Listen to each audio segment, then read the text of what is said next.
Please kindly click on the red subscribe button below this video and subscribe to our YouTube channel. Thanks, God bless you as you do this. You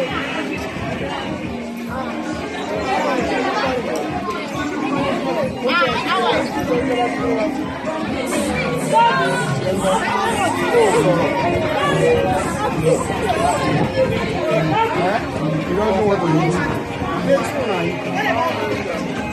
If I tell you,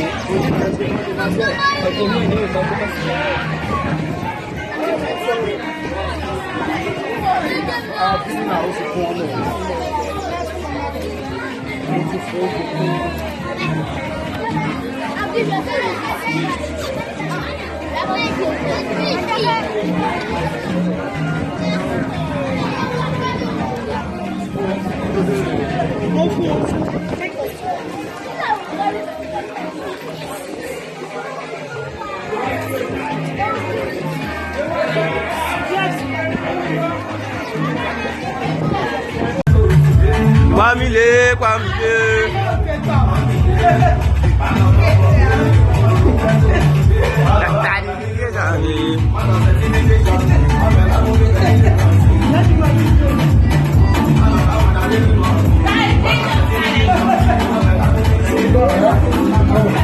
Yeah, Daddy, come Ambele. Daddy, Ambele. listen, I don't have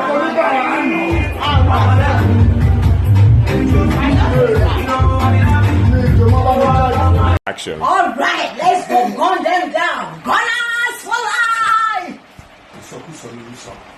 yes, you are wearing a Chelsea jersey. What you are saying is a slogan for Arsenal, not for Chelsea. So what do I say? Say, Blues for life. Okay, Blues for life. Up Chelsea! Blues for life! Let's go and beat them black and blue. Gunners for life! Thank you so much for watching our videos, and importantly, you need to subscribe because we drop videos almost every day. And how to subscribe? There's a circle here written Bua TV. Click on it, you see a subscribe button. Click on the subscribe button. That's all. And if any event just take place or you heard something, just go on YouTube, search for Bua TV. You see the. And if you have a big show coming up, any event, you can call us.